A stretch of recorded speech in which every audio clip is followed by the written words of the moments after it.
What's going on, Show Nation? It's Movie with Movie Gaming TV. Today we got more tributes as more shows' finest cards have been released. I wanted to talk a little bit about a couple of cards as well that I really like.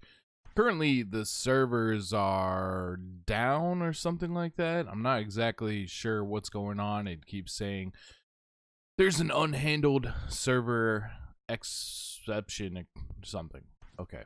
Anyways, I wanted to talk about a couple cards anyways. First of all, I really like the Kenley Jansen that we got from the last inning program.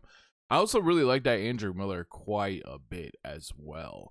I've been debating whether or not I want to get that Goose Gossage for like 600k. You're going to see a card in the show's finest reveals that might keep me from doing so.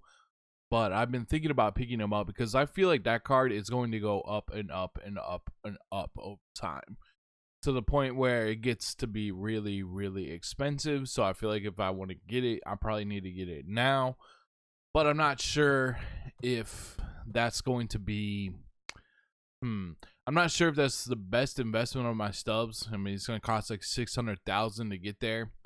I also think that there's going to be a collection reward for all of the show's finest cards. You know, how we have the XP reward path, those kind of XP reward paths for like the monthly program and stuff like that. I could see something like that being a part of the finest cards, as well as a big collection to house all the finest cards. And all of these cards are going to be dropped in full on Friday. There's going to be a reveal stream, but there are ones that have been introduced already. So let's go ahead and take a look at them, and let's go ahead and react to some of them as well. So head over to the web browser.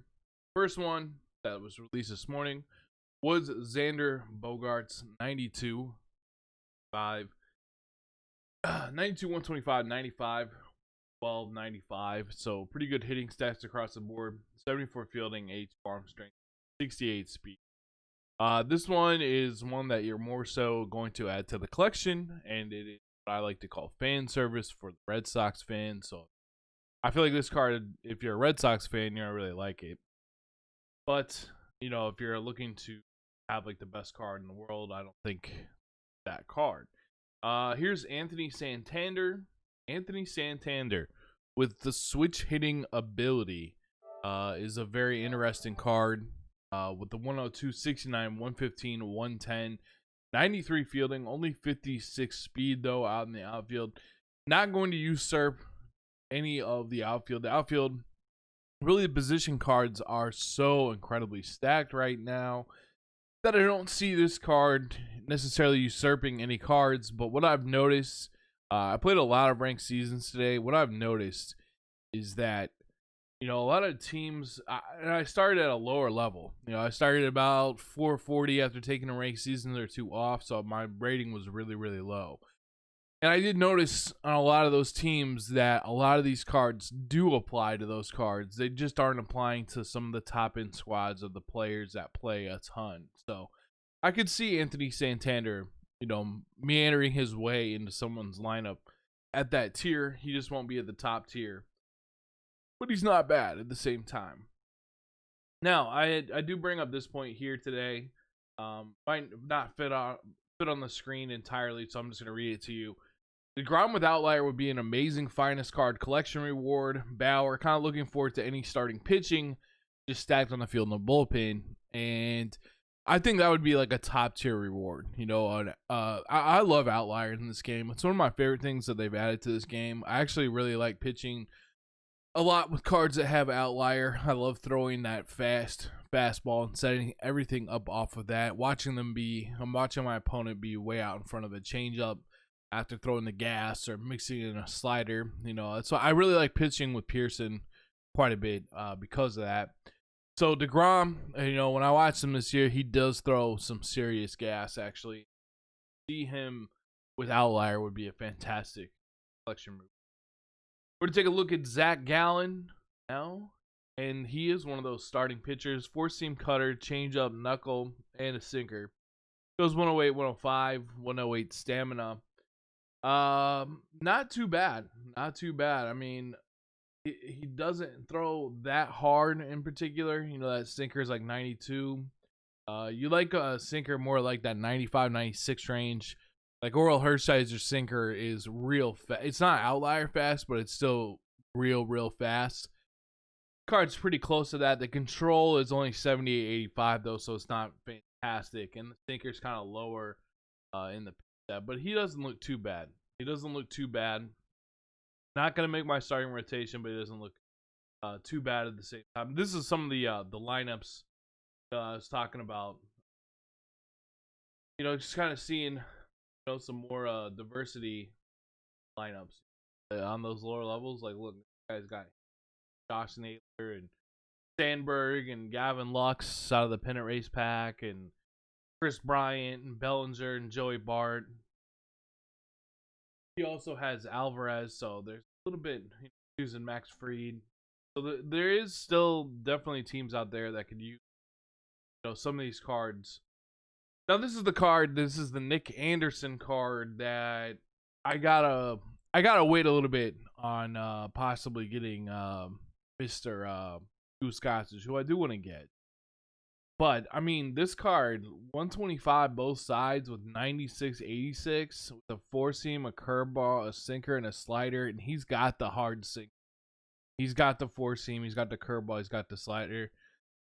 Wish he had a change up, but I can always work with the four seam, a sinker, and a slider. And like I said, I really like that new Andrew Miller a lot. Like, I've already taken Chapman out of my rotation, out of my bullpen, which I wish I could show you in the game, but it is what it is. I'm sure the servers will go back up soon. I'm thinking about putting that Chapman back in. I'm kind of thinking about taking out Rob Dibble. I don't know why. I don't know. I just am kind of, I just do not, I don't know. There's something about Rob Dibble. I just don't really like pitching. He's really effective. He's really effective against me. I didn't use him in the show CCL though. I mean, I don't really like his windup. All right, so we got Salvador Perez as well. Look at this card. 125, 88, 112, 120. Massive hitting. Perez has a good swing in this game too. He really does have a good swing. 84 fielding, 82 arm. I'm still gonna roll with Jimmy Fox. I gotta say, this is the point where I gotta say that I am a Royals fan. But yeah, this is a good card at 125. You know, he doesn't have a ton of contact versus left, but he does have 125 power versus left, and he does have gold defense.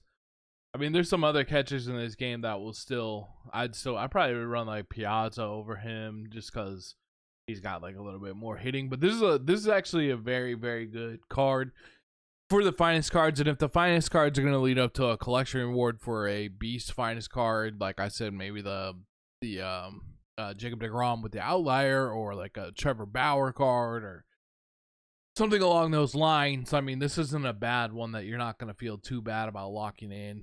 I could see a lot of people in that mid tier using this card as their catcher. Again, I still like Jimmy Fox. I mean, people try to run on him today. They might get a stolen base here and there, but when I pitch from the strike zone view, I can kind of see if they're running. I kind of check on the runner. I can pretty easily hit that line, you know, when the catcher's about to throw, they bring up the throw meter, and then I hit the line. I didn't have too much that with Jimmy Fox, and still such a great hitter. This is just a little side note. I had to switch up my team name today. I switched it up to Press X, Let's Play Fast. So many people just watching all the cutscenes, just taking so long to throw the ball. I was like, I gotta switch my team name to this, and it even looks. I think it even looks funnier in this situation where it says Press X when it's on this screen. And believe it or not, actually switching my team name to this worked. So if you have the same kind of discriminations about this kind of thing going on, you know, consider switching it, because it actually was beneficial to me in that regard. We also got Shane Bieber, 112, 121. Massive per nines. Comes with a four seam, a cutter, a slider, and a changeup. Very solid pitches. You know, he's got the knuckle curve as well. Solid pitch sets. Solid per nines. The control is down at 83, 88. If that was even higher, he'd be even better. if that sinker was a little harder, he would be. Oh, excuse me. If he had he doesn't have a sinker. He just has the four seam. So I was thinking if he did have a sinker, that would be good. He does not have one. So it's tough to say how effective this card will be. He's got great pronouns to make the PCI small, but at the same time, he doesn't have the lights out pitch really anywhere. You know, he does. I don't know. I don't think this card's gonna be in my rotation, but if he had a sinker, he'd be a lot better. Kind of be Oral Hershiser-ish if he had that pitch, but he doesn't have that pitch. Still an extremely effective year for Shane Bieber this year, so it's not too surprising to see him get a card this magnitude. Oh, Shane Bieber, another card that was rewarded or that was released. Yeah, that's pretty much it for today's Diamond Dynasty video. Thank you so much for watching. I'll see you in the next one. More reveals most likely tomorrow. I'll be keeping track of that. If you want to follow me over on Twitter, I will have them all tweeted out during the day or when they release. I'm always checking in. In fact, I'd like to check in right now, see if there's anything else. I think Bieber was the last one. I guess they're talking about PSN issues as well. Anyways, I'm sure that'll be, figured out soon enough. Until then, have a great day. Peace.